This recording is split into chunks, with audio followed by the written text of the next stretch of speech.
It's like a shark, NATO, except with poop.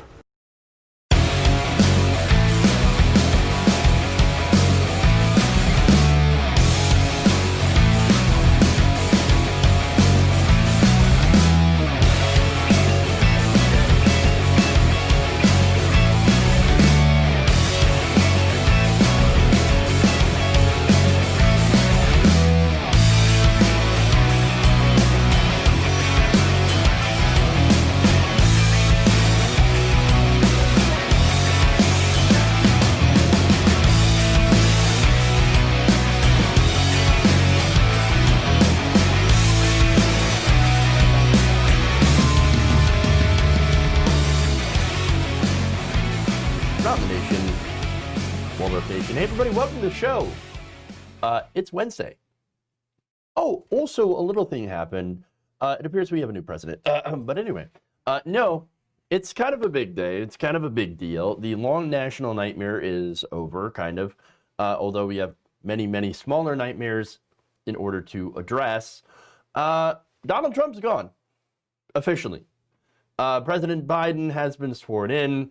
There's a reason, of course, I didn't cover that. I didn't talk about that, that I'm not like streaming the inauguration. It's kind of boring. I'm just saying, for me personally, I don't really find the pomp and circumstance of like inaugurations very exciting. But nonetheless, it is exciting that we have the first, female African-American, Asian-American vice president. That's exciting. So good. And then, of course, we have no Trump. So it's almost as if, a little bit, there is the dark clouds that have a silver lining. A little bit. You could have mocked Republicans, shame, shame. Oh, I plan on it. Oh, I do plan on mocking Republicans. By the way, the malding and the copium is just off the charts. I've got a QAnon segment here for you all that you are going to love. That's what we're going to talk about today, actually. We have Donald Trump, of course, giving his followers the middle finger. Yes, I will show you how. And they're not even going to notice either. And that's the thing, right? So we've got that story. We're going to talk about that. We're going to talk about how Drain the Swamp is a bunch of garbage, as always. We got QAnoners. We're going to talk about that. We've got an unexpected meme coming from the inauguration itself. Ooh, so good. And then I've got an update on that power sharing deal that I talked about yesterday. Good stuff. As always, good stuff, right? So generally, I actually think that it's been a good day. And I'm wary. My cynicism says, wait. But, like, here's the thing. Like I said, he's been sworn in. There really hasn't been any sort of incident. Donald Trump's gone. He's on his way to Florida, taking Melania with him, who I assume will file divorce quite soon. And so, I mean, are we back to normal? Is this what normal feels like? Okay, look, and to be fair, nothing about today is really actually normal. We passed 400,000 deaths from COVID. So now, I'm sure Biden is going to do something about it. There's a story that I didn't get to about how Biden was unable to release the stocks of COVID vaccines because it turns out there wasn't even a national stockpile left over from the Trump administration. And so Biden has about 1 million fires to put out. And he's got, he's got Republicans that are going to fight him every step of the way. QAnoner, conspiracy theorist Marjorie Taylor Greene, I think her name is, who was a member of Congress, which is just insane. Already, she's like, I'm gonna impeach Biden day one. What do you even?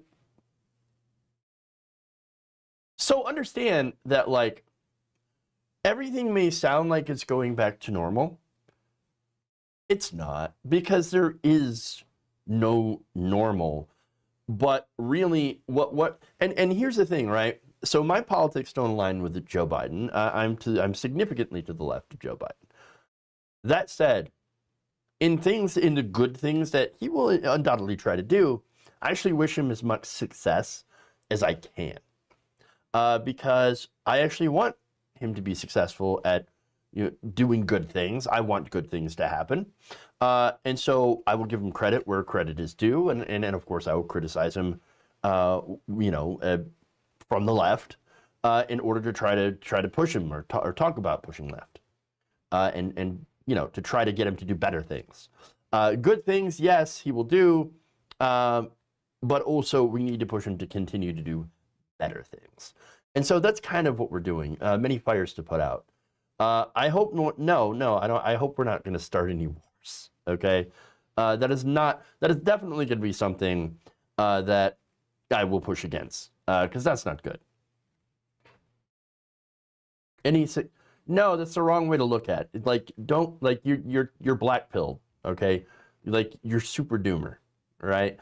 Like, let's try to have a little bit of just a little bit of like non-doomerism here, and hope that he does good stuff. Let's hope that he does good stuff, and then criticize him, of course, if he doesn't. And that's what we should try to do. We should try to keep things, of course, fair. We should try to give credit where credit is due. Can I talk about stolen erections? Is anybody stealing erections? I would hope not. That'd be a hard thing to steal. Oh, it would be very hard to steal. But yeah, let's not go all super doomer yet, because I think there is actually hope to do some things. That said, there are definitely some things that I plan to criticize not Trump, but Biden for, and it's basically it's going to have to do with healthcare and things like that. But we'll get to that when we get to it. For now, I think we should all just like take a day to be like, okay, the madman's out of the White House. Talk to your doctor today if you've had a stolen erection. I love the TikTok I saw Twitter and the Trump on Twitter of the Trump children crying. Really, I want to see that. I want to see that. Is that a thing? No, I gotta take a look at that. Hold on. Let's see. Trump kids, children crying. Because that's awesome. Ivanka in tears, Biden's inauguration. Just during Father's inauguration. Here we go. Let me put that up here. Let's see. Is that it? It is. Ivanka has a sad. Oh no. All right. Anyway, that's awesome. Moving on here. So let's get into let's get into the stories. All right. Actually, you know what? Before I do that, got a couple of super chats already. Thank you all. Jedi Protector. Hey, thank you. I appreciate that very much. May the force be with you as well. And I read that one from Justin Warren, so thank you for the super chats already. Much appreciated. And I did not get to thank some people on Twitch yesterday. I forgot about that. Let's see. I just want to thank regular Mole Rat Dragon for the bits, Wanderer42 also for the bits. Thank you so much. And Crazy Hawaiian and PA, appreciate the gifted sub, the gifted tier 1 sub. Watch out for upper deckers in the White House facilities. I was going to talk about that later too. Anybody who's not familiar with an upper decker, just like know that it's bad. It's real bad. All right. Let's do it.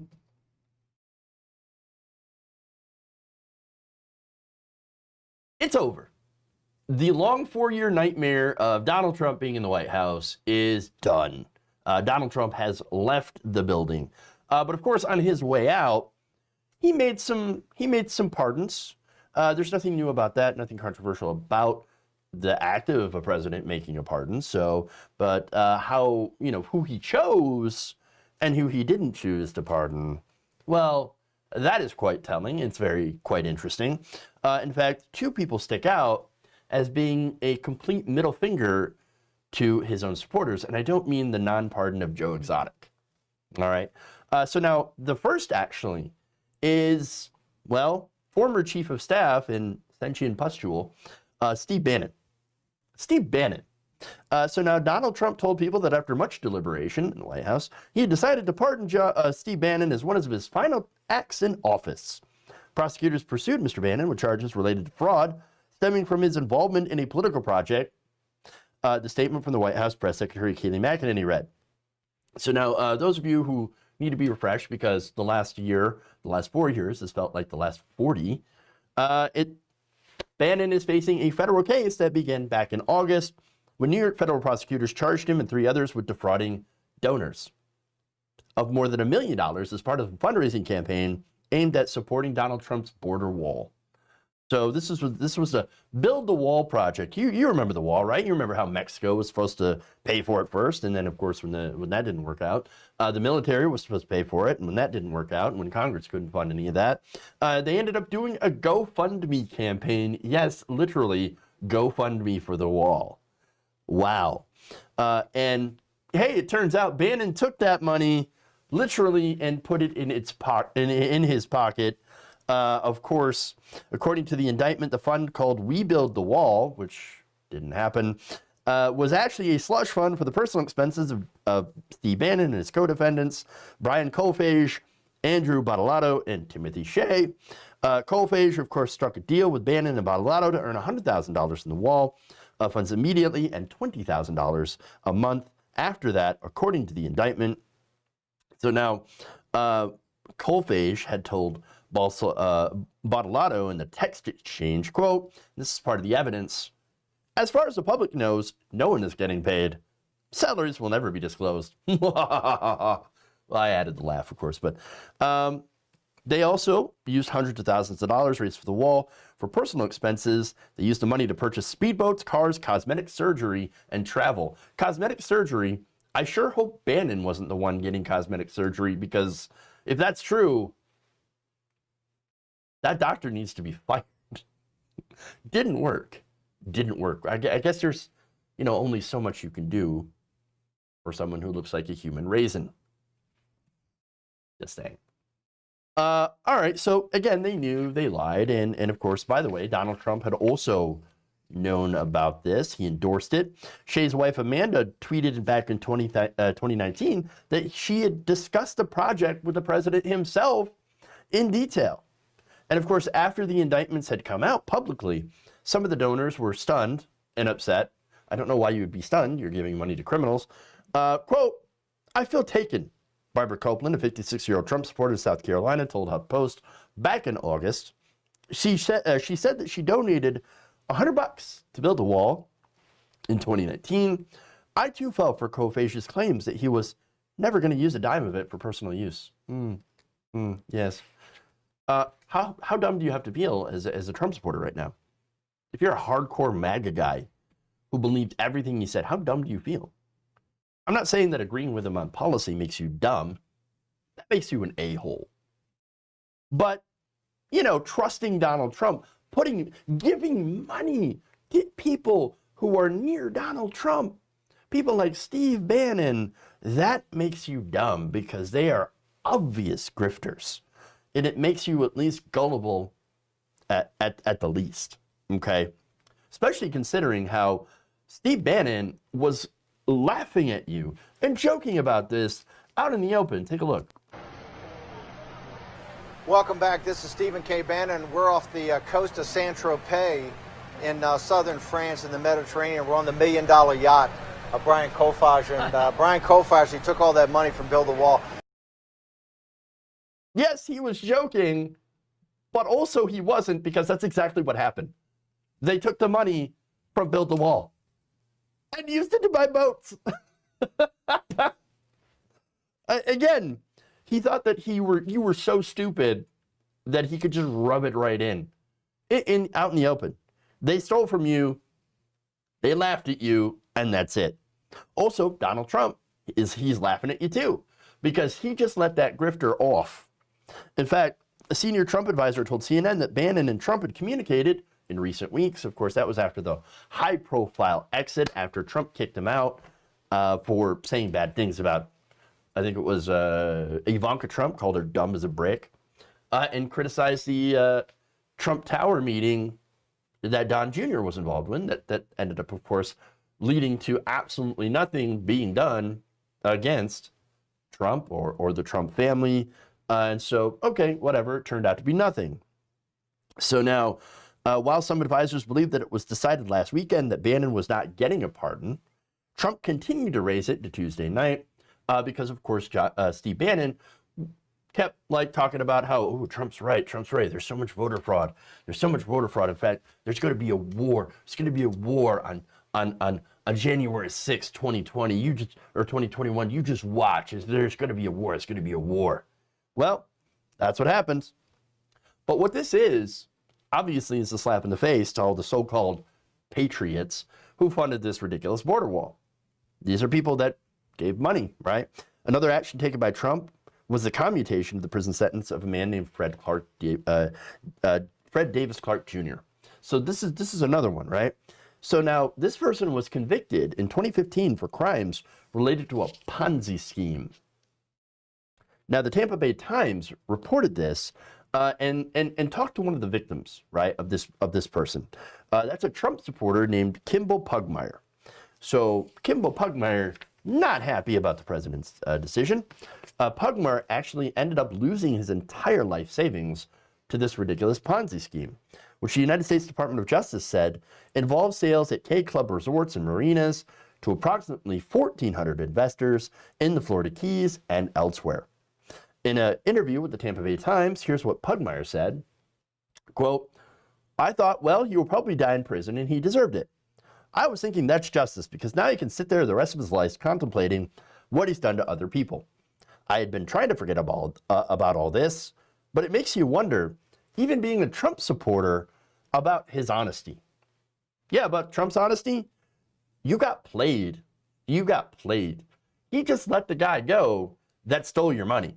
Just like with Bannon, he let him go even after he stole money from you. But there's more. Former California Republican Congressman Duke Cunningham pleaded guilty for accepting $2.3 million in bribes, was given a pardon. Another Republican was Representative Robin Hayes, who was party to one of North Carolina's largest corruption scandals. You also had Elliot Brody, Lil Wayne, Kodak Black, and Kwame Kilpatrick getting the pardon. So basically you get celebrities and some grifters that end up getting pardoned by Donald Trump, and you get, what do? You get nothing. You get the people who stole from you, stole taxpayer money, they get nothing. So, and what you didn't have, you didn't see people get pardoned that actually did good things.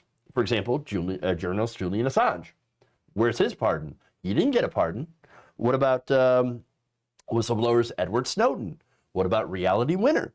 What about, well, what about those people? They deserved a pardon. They didn't get one because Donald Trump doesn't care. But interestingly enough, another person who didn't get a pardon, who doesn't deserve one, is Rudy Giuliani. Rudy Giuliani had actually attempted to sell pardons for up to $2 million apiece.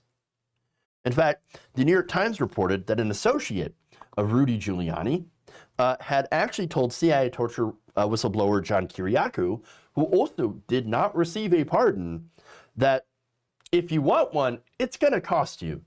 How much? About $2 million. Kiriakou, of course, declined the offer, but he did pay $50,000 to a former top Trump campaign advisor to try to help secure a pardon. In fact, I'm going to show you a video. This is John Kiriakou explaining what happened, this entire process, on Democracy Now! Take a look. the way it worked under Donald Trump is that he ignored the office of the U.S. pardon attorney. In most cases, the pardon attorney wasn't even consulted.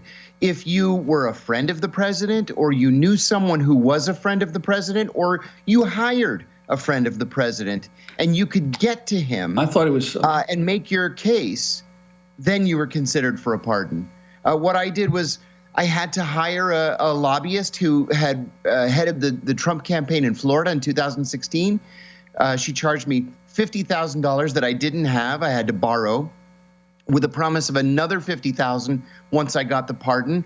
The money went down the drain. But we now know that that other associates of Donald Trump were charging double that, even 10 and 20 times that. I had a meeting with 4 other people that included Rudy Giuliani on July 1st of last year here in Washington at the Trump Hotel. It was a meeting completely unrelated to a pardon, and I frankly didn't even intend to make the request, but there was a lull in the conversation, so I thought I'd take advantage of the opportunity. And so I said, well, Mr. Mayor, can we talk about maybe asking for a presidential pardon? He immediately said that he had to use the men's room, and he got up and he walked away. One of his aides who was there at the meeting then said to me, Rudy doesn't talk about pardons. You have to talk to me, and he's going to ask you for $2 million. And I laughed, and I said, I don't have $2 million. I said, are you out of your mind? $2 million? Why would I spend $2 million to recover a $700,000 pension? That doesn't make any sense. And I dropped it. But he said that that's what the price was. And now they don't see this as a bribe. They don't see it as buying a pardon. They see it as lobbying, which is, you know, a dirty thing that happens in Washington. But this is the way Washington works.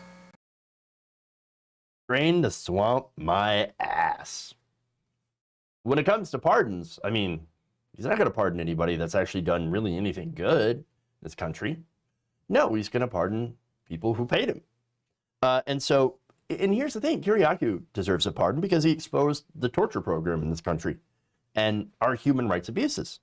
But Donald Trump, understand that Donald Trump loves torture, okay? Hates journalists, hates whistleblowers, obviously. I mean, Assange gave him a huge gift in the election, the Clinton emails. And he wouldn't even pardon Assange. So, I mean, come on. Obviously, there's going to be no pardons for people who did any good in America unless you give him lots and lots of money. And so, again, as I mentioned, Rudy Giuliani didn't get a pardon. He might be in a little bit of trouble. So understand, like, if you're a Trump supporter and you believe that he was there to drain the swamp, that he was there to fight Washington corruption, no, he was there to pick his. He was there to fill his pockets and to pick your pocket. He is the swamp. He used you, stole from you, and he's now laughing at you all the way to Florida. And now he's also, by the way, planning to try to use you for even more money by creating his own possible political party to which to siphon people off from the Republican Party in order to, fill his pockets. That's who Donald Trump is. He's a grifter. He's always been a grifter, and he will always continue to be a grifter. And that's it.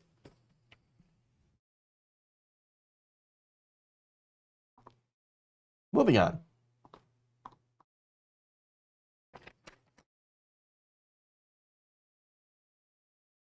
More examples of this. Former President Donald Trump, as one of his few last acts in office, rescinded an early executive order that would ban lobbying. So now this particular thing was actually called the Ethics Commitments by Executive Branch Appointees Order. So what it would do is it would ban anybody who had served in the Trump administration from being able to lobby for at least 5 years. So that was a good step to try to fight corruption. I would prefer a lifetime ban, but that's just me. And then, of course, on his last day, he says, oops, never mind. Ha ha. Now you can lobby. Now you can get money. You can get paid from big corporations to your heart's content. That means anybody who served in the Trump administration can go immediately go and get a sweet lobbying job. And by the way, this was the same thing that Bill Clinton who who deserves criticism for that, was criticized by Donald Trump for doing. Like, oh, you got rid of the lobbying ban when you were done with your term. I would never do that. That would create the swamp. And then his last day, he says, guess what I'm going to do? I'm going to create the swamp. Oh, great. But here's the thing. Okay, this is a big middle finger, again, to anybody who believed that Donald Trump even cared at all about draining the swamp. Again, he does not care. The only thing he's tried to drain is, well, your money into his pocket. And that's the thing. And by the way, speaking of drain the swamp, he didn't even come up with that. No, that wasn't even his thing. In fact, here's him admitting that that wasn't his idea. It was someone else's. You know, I said to somebody the other day, and even today, drain the swamp. We put it in about 2 days ago. I said, drain the swamp. I didn't like it. I didn't like the expression, drain the swamp in Washington. So I said it 3 days ago. The place went crazy. I said, you know what? I'm starting to like that expression. And now it's it's like trending all over the world. Drain the swamp in Washington. So we like that expression. We like that expression. I mean, I didn't like it at first, but now that it's trending, now that it's popular, I'm going to jump onto it, and I'm going to use that, even though I don't really care about actually draining the swamp. You know, what I care about is actually duping the stupid people that voted for me, because I like corruption, and I like taking taxpayer money. I love putting your money into my pocket, making taxpayers pay for me to go golfing, for me to have security, for me to host events at my properties, to which I get money for. I love the swamp. I am the swamp. And that's what it is. In fact, according to the Washington Post, from his first months in office till about October of this year, Trump actually used his power to direct millions of dollars from U.S. taxpayers and from his political supporters into his own businesses. The data comes from open records requests as well as from a lawsuit. In all, he actually received about $8.1 million from these two sources that we know of in his time in office. I'm pretty sure he actually made a lot more. Documents also show that visits by Trump, his family, and supporters have turned the government and the Republican Party into regular customers for his family businesses. He actually visited those businesses over 280 times with, of course, his security. Not only that, but this is a story that I didn't get to cover that I really, really wanted to talk about. And that was the Kushner family, Jared Kushner and Ivanka Trump, making the Secret Service pay for a bathroom. Now, not pay them, but to pay their neighbors $3,000 a month just to use their downstairs bathroom. Why? Because the Kushners would not allow Secret Service to use their crapper. And this is why, this is all while the Secret Service was guarding them. They were not allowed to use it. They had 6.5 bathrooms in that house, and they wouldn't allow any Secret Service officers to come in and take shit. That's amazing. Now, to be fair, if I were there, I would have given Jared Kushner an upper decker. Now, what is that? You might be wondering what an upper decker is. Well, it's pretty gross. So let it get a little bit explicit here. It's where you, instead of going in the toilet, you go in the upper tank, so that every time they flush, it's poo water. Yeah. And then of course, you would end up having to either clean out the tank, which is gross, or replace the entire toilet. I feel like it's what they would have deserved, but that's just me. But anyway, that $3,000, that was tax money that they wasted because they wouldn't allow them to use the bathrooms at all. It's amazing.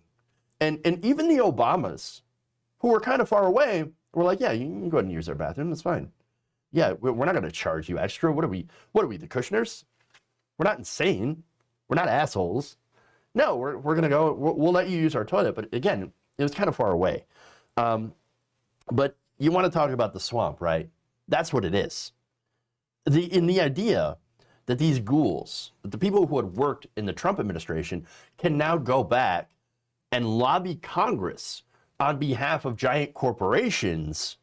I mean, you can think about Sean Spicer. Spicy can be a lobbyist again Sarah Huckabee Sanders can be a lobbyist if she wanted to. I think she's got her own political ambitions in Arkansas. But any of these people, some of them should end up in prison for their role in the Trump administration, can go and set out and get cushy ass lobbying jobs where they make hundreds of thousands, possibly millions of dollars a year.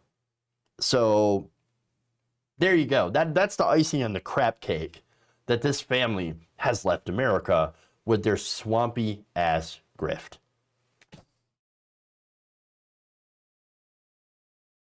So they were afraid of the massive dumps. You know what? I need to get that on the soundboard. Massive dumps. So good. Wait, what about Arkansas? In Arkansas, I believe Sarah Huckabee Sanders is getting ready to run for governor. So that's, of course, you had Mike Huckabee that used to be the governor of Arkansas, and Sarah Huckabee Sanders is now going to try to do that, I think. So that's what I mentioned about Arkansas. Massive dumps. Massive dumps. All right.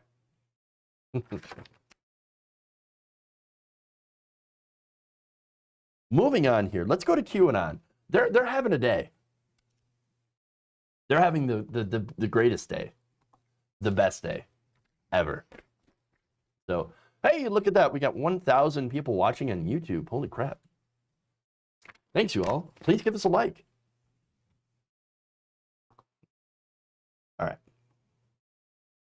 So this is going to be interesting because I got a lot of images here, but I can't see them all when I show them to you. So this should be fun. Should be interesting. All right. Maybe if I shrink that. Can't shrink it too much though. We're doing it live, folks. We're doing it live. Early on Wednesday, President Joe Biden was officially sworn as 46th President of the United States. And followers of QAnon who were expecting the storm, well, the storm did not happen.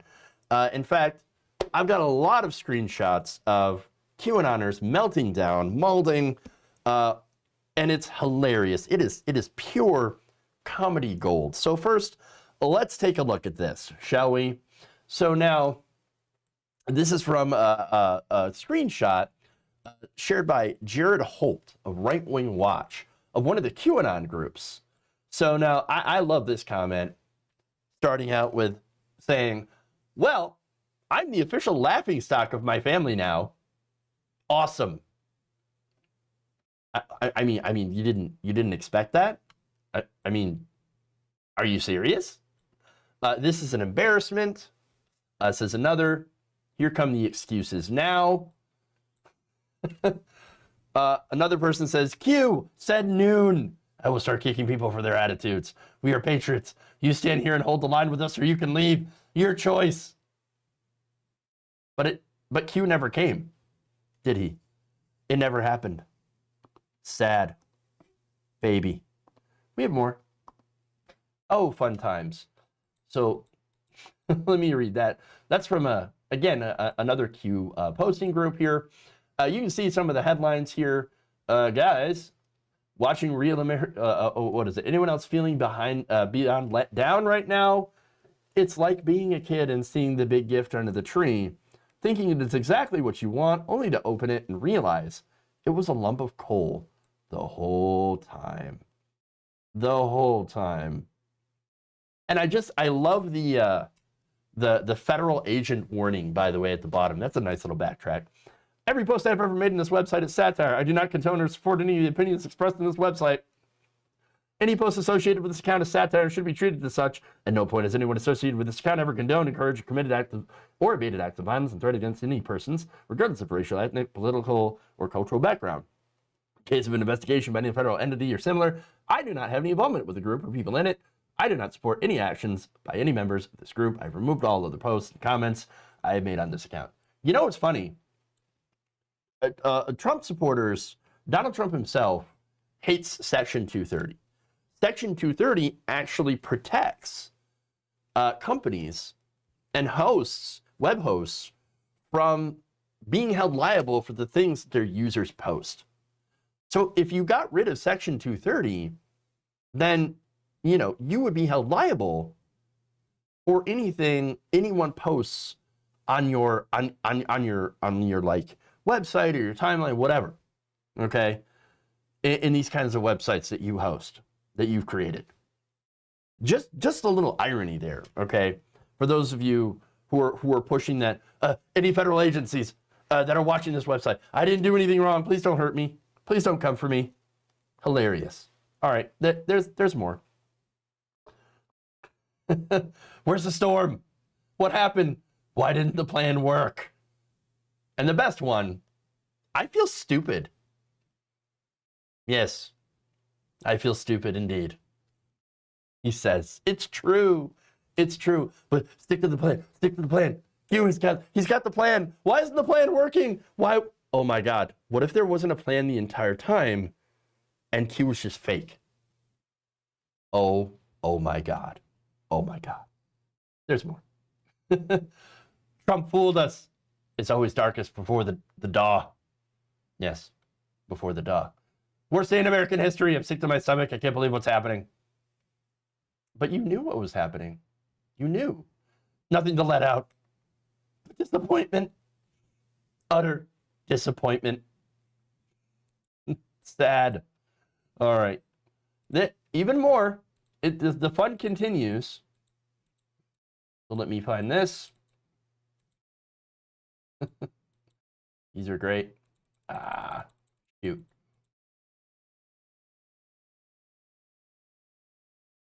We have F the sham. I want to puke. Lots of swearing, praying, crying faces. Welcome to the final season of America. He sold us out. It's revolution time. Trump lied and failed is simple as that. Fun times. And finally, this one here. When is it darkest? Operation Trust Bolshevik Revolution. We were lied to by Q, and now we have to figure out how to move on. Yes. We've been played, sad and confused. Oh my God. Wow. This is great. Hey, you know, it's almost as if Q was wrong about everything, and it was bullshit the whole time. Whoa. Or maybe the real storm were the friends you made along the way. Important lessons from QAnon.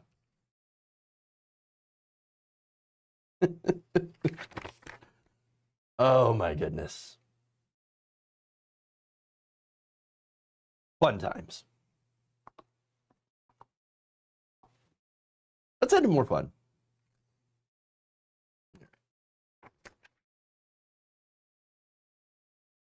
We've got the memes.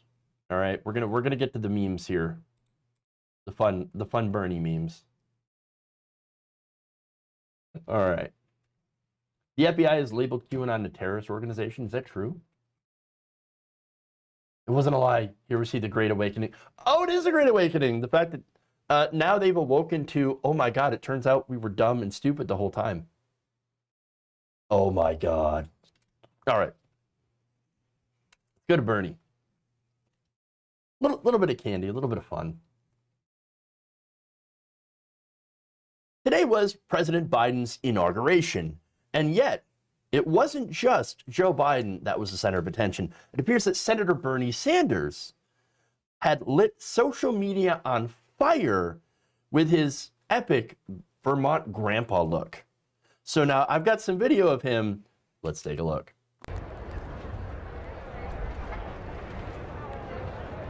He looks warm. He looks warm and very comfortable. It's Chairman Bernie.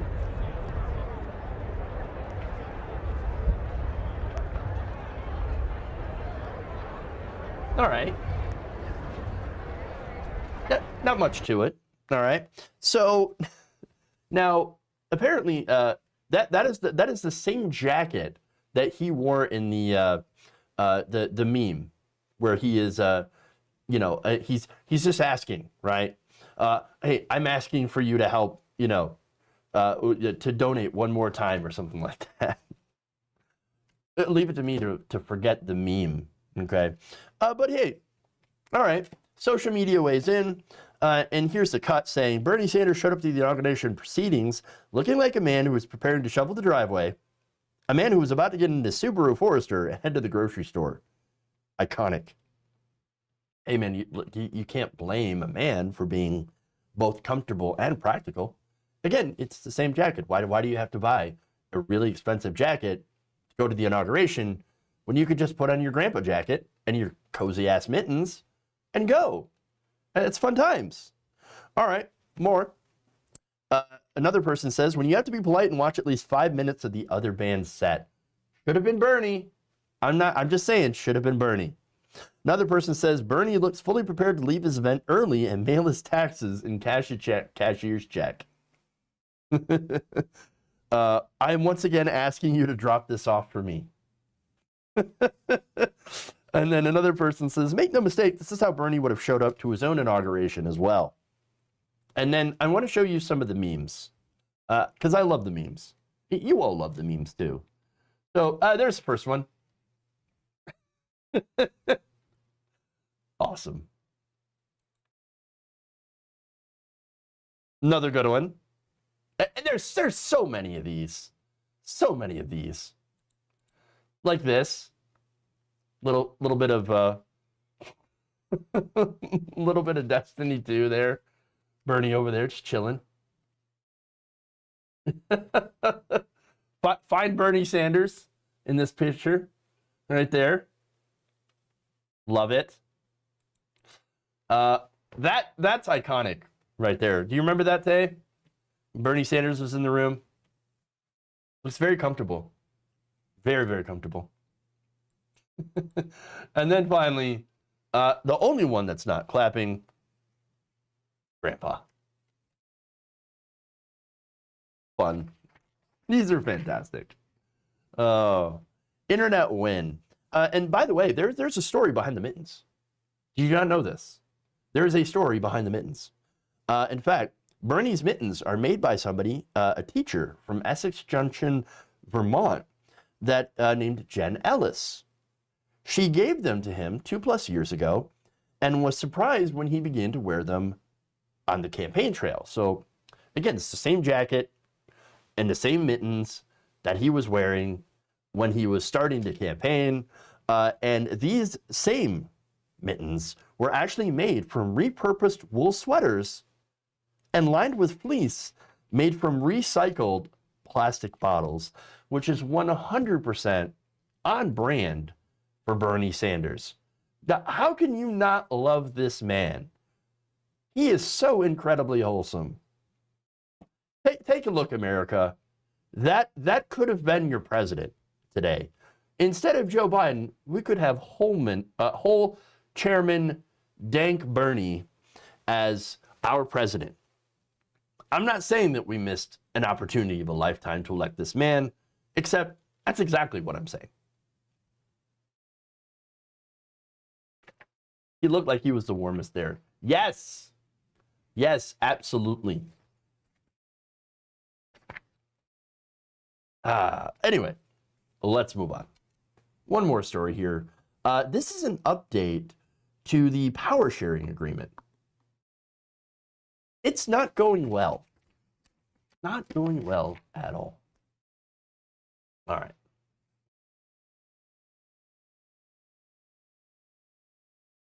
Senate Majority Leader Mitch McConnell and Senate Minority Leader Charles Schumer had failed to reach a deal on Tuesday, organizing a 50-50 Senate. So now, Chuck Schumer is supposed to be the Majority Leader on Wednesday when the 3 Democrats that have won their seats in the Senate get seated. That's supposed to happen today.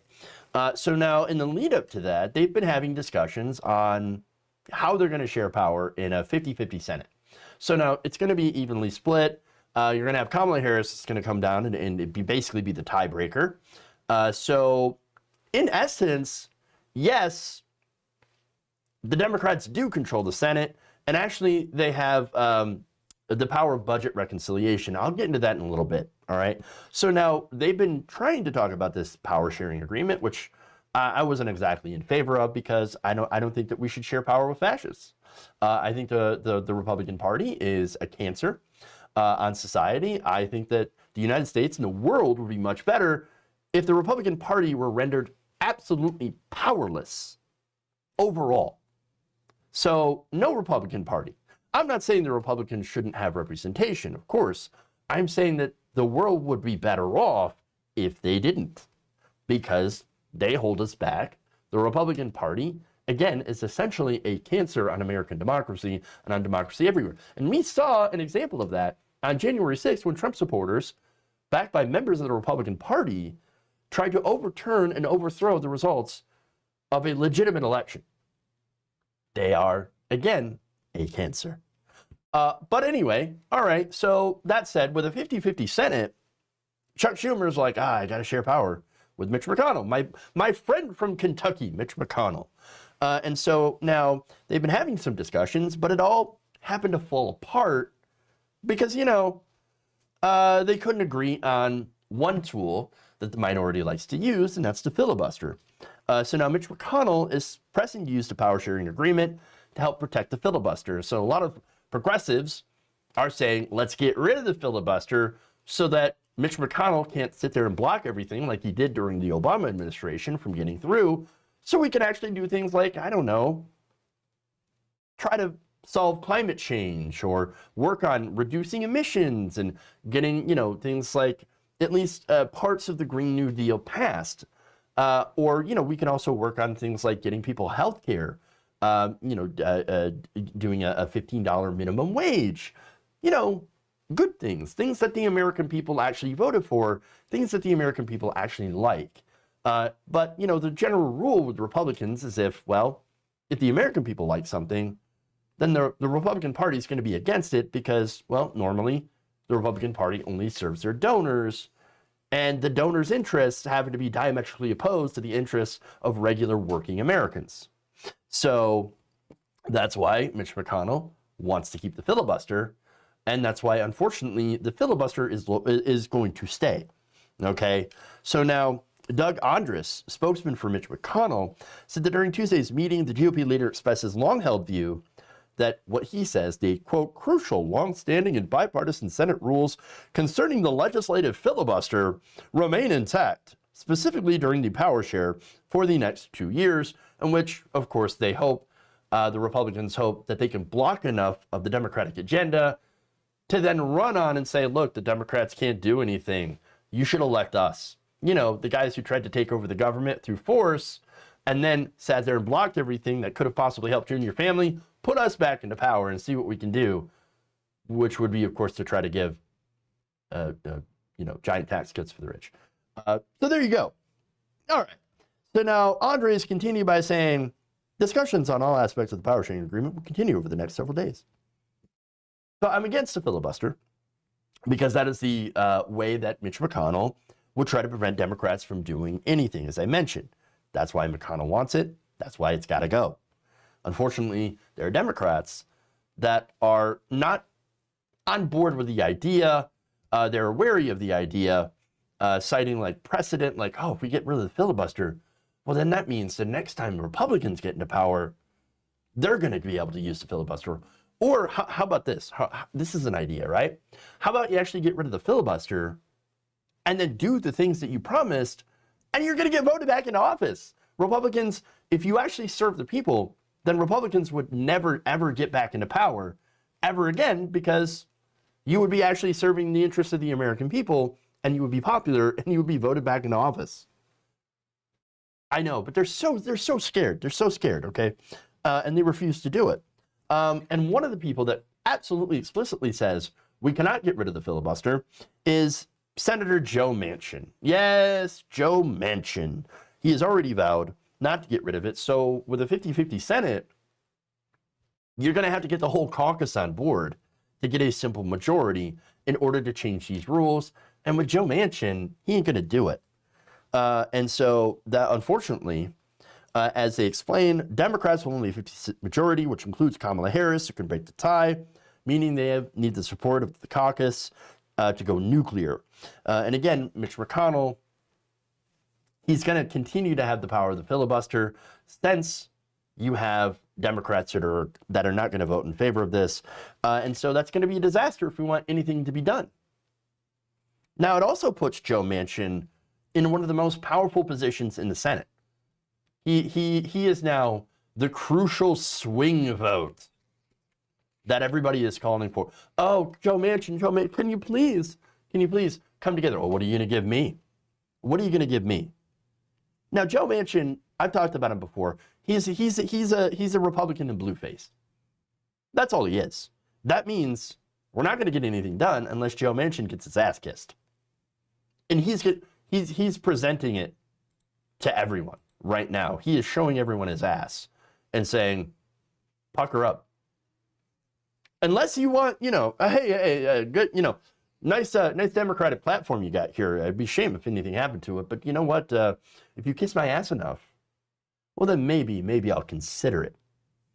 And so without a deal, the Senate is expected, this according to The Hill, to be stuck in limbo until the two leaders work it out, including Republicans still having majority on some committees, even though Schumer will become the Democratic majority leader of the Senate on Wednesday, once 3 new Democratic senators and Harris are sworn in, which has already happened. So if you were hoping for bold change, well, you might want to hold on to that because it might not happen in the Senate, at least if you don't include Bernie Sanders. So now Bernie Sanders is chairman of the Budget Committee. He is the incoming budget chairman. He can use a budget reconciliation in order to force simple majority votes on issues. Now, that still, of course, requires Joe Manchin to be involved, but there can be an issue of public shaming. A good example is the stimulus checks. So now, Joe Manchin had previously said, I'm not really interested in giving people checks. That's not my forefront, right? And then when the stocks tumbled and he got called out for it, he backpedaled. Oh, no. I'm in favor of $2,000 checks. I just didn't think it was the first thing that we should do. We should definitely do it. And by the way, a third stimulus isn't expected until March. So you've got a lot of work to do. But that said, I love the reaction from Republicans now that Senator Bernie Sanders is chair of the Budget Committee. In fact, here's Nikki Haley. Here's her reaction to this. Quote, time to face a harsh reality.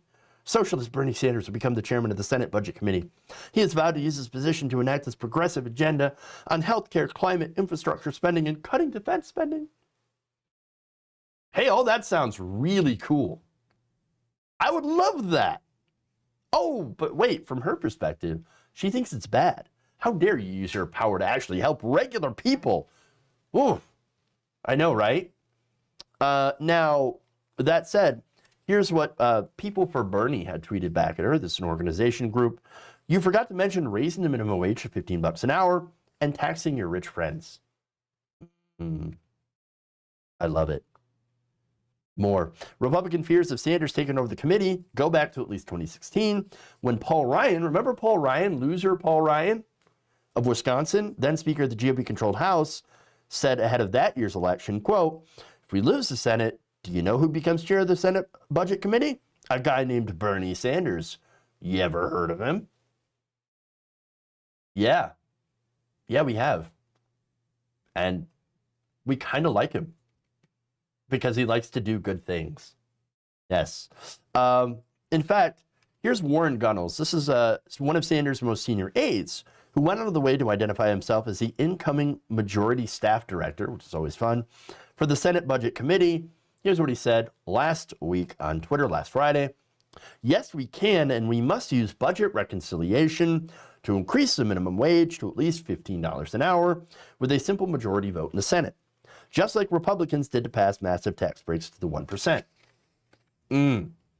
Sanders also told Politico in an interview that he has no plans to be sheepish from his perch atop the committee, quote, "I'm going to use reconciliation in an aggressive way, as an aggressive way as I possibly can, to address the terrible health and economic crises facing working people today. As we speak, my staff and I are working. We're working with Biden people. We're working with Democratic leadership. We'll be working with my colleagues in the House to figure out how we can come up with the most aggressive reconciliation bill to address the suffering of the American working families today." So contrast that with Chuck Schumer and Mitch McConnell trying to work out how they're going to share power. Bernie says, let's be aggressive. Schumer says, we're going to figure out how we can share power with the Republicans. So now budget reconciliation, that's basically the only way that we can actually get anything done. Mitch McConnell will still have the filibuster. Schumer will eventually have to make the deal with McConnell to share power, unfortunately. And I have zero faith that he'll be able to prevent Mitch McConnell from stabbing him in the back, because, again, that's in Republicans' nature. That's what's going to happen. But hopefully, with Bernie Sanders in that position, we can do something to help the American people over these next 2 years so we don't get wiped out in the midterms. Biden promised $2,000. Biden did promise $2,000. And I'm kind of bummed that it went down to $1,400. It's kind of like disingenuous political move. Like, the Trump administration already gave you $600, so that was a down payment. But no, you sent out the message saying, if we win, we're going to give you $2,000. Not the Trump administration giving you a down payment. We're going to give you $2,000. It's kind of ridiculous, that entire thing. Because, again, that's tricky political moves. And it's a way, of course, to try to appeal to Republicans, which no Republicans are going to be on board with this. And even Joe Manchin, as I said, has a hard time of being on board with this as well. You should freeze all rents and mortgages and give people $2,000 a month. Yes, agreed, 100%. I wish he would. And that is the goal of the Congressional Progressive Caucus. So, anyway, that's all the stories that I have. I'm actually like out of stories. So I want to read some super chats from y'all, and thank you for watching. So please already like the stream. Over 1,000 viewers. That is awesome. I appreciate that. John's Venn diagram of desire. Thank you for giving out the 5 tier 1 subs over on Twitch. That is awesome. That's very, very kind. Love you all over there. Let's see. Go over here to, wow, a lot of super chats from y'all. Am I going to make emojis for Twitch? I have no artistic ability whatsoever. I would love to make emojis. I will see about working on it.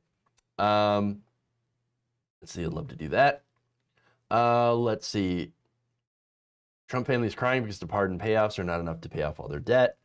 They're in financial straits. The brand is trash. Grifting large sums will be difficult going forward. But they'll always find somebody to grift. They'll always find somebody to grift. Let's see. Pippa LaRue hit the like button. Kellyanne Conway engages in child abuse. I saw that on Twitter. I don't know what to make of that Kellyanne Conway story or the Claudia Conway story, considering how she's a minor. But yeah, I did watch that, and that is absolutely 100% disturbing. Don't put Destiny in a good light. He defended Rittenhouse. No. I was talking about Destiny the game. That's where that picture's from. And doesn't Bernie Sanders have the purse strings of the U.S.? Again, he's got budget reconciliation, which is an incredibly powerful tool to be able to push through legislation without having a 60-vote majority. So that's good. So fantastic. All right. Thank you all again for the super chats. Love you all. Stay around, Twitch viewers. We're going to raid probably back into the serfs if they're on. If not, we'll find someone else to raid into. Let's see. Yeah, it looks like we're going to the surfs.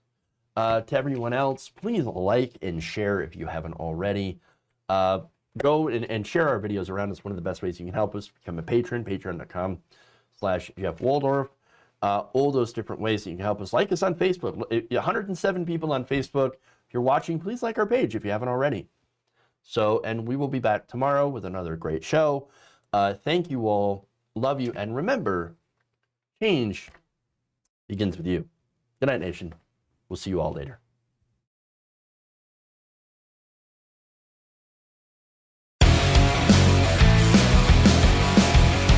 It's like a shark, NATO, except with poop.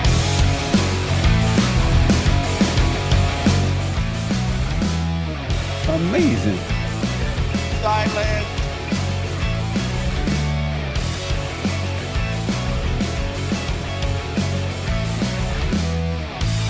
Wet ass P-word. There's some whores in this house.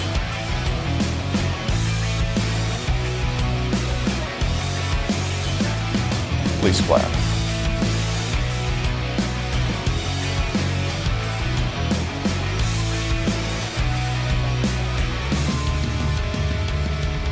Tolerate. You're kicking me out the door. You're kicking me out the door. Mike Pounds,